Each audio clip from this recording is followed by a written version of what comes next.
your videos that you have captured of these incidents that you call riots, they're very slanted against the people who are rioting. You characterize them as Antifa, Black Lives Matter rioters, correct? Because they are rioting in the footage, yes, absolutely. Is it your practice as a journalist to interject your personal opinion into the stories you're reporting on?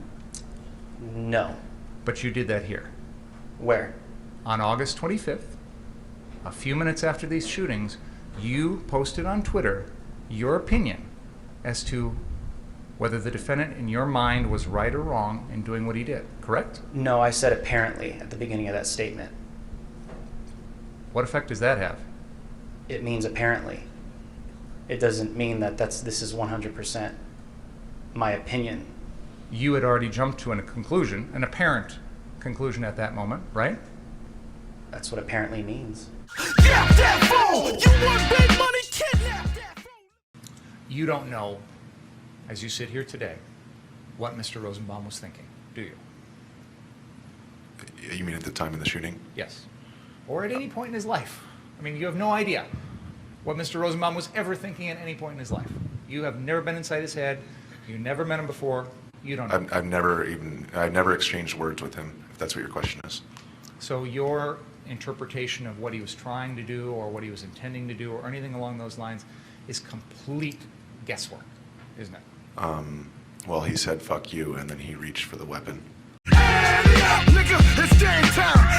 So the fact there was no window made it so you could not give an accurate statement?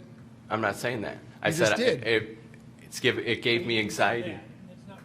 Yeah, so make sure you say what I'm saying. You brought your own exhibits, correct? I did. Okay, and there's a series of like 24 big photographs that I'm going to go through with you. Do you know who took these? I did. Okay. So you had a camera on you that night? That's how I would have got those photos. You indicated that there was a trailer that was lit on fire? Yes. You did not see Mr. Rittenhouse around then? No. And the trailer was unoccupied? What do you mean unoccupied? I mean, there was no one in it? There was what? There was nobody in it? There could be nobody in it. Isn't it a flatbed? Yeah, it's a flatbed. And the court left the door open. For me, not for you.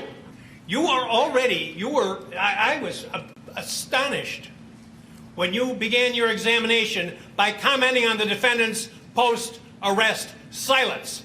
That's basic law. It's been basic law in this country for 40 years, 50 years.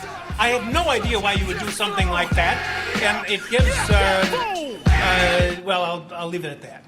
And by the way, Mr. Richards absolutely correctly points out that just hours ago, I said I had heard nothing in this trial to change any of my rulings. So why? Testimony, Your Honor. Pardon me? That was before the Don't defense testimony. get brazen with me.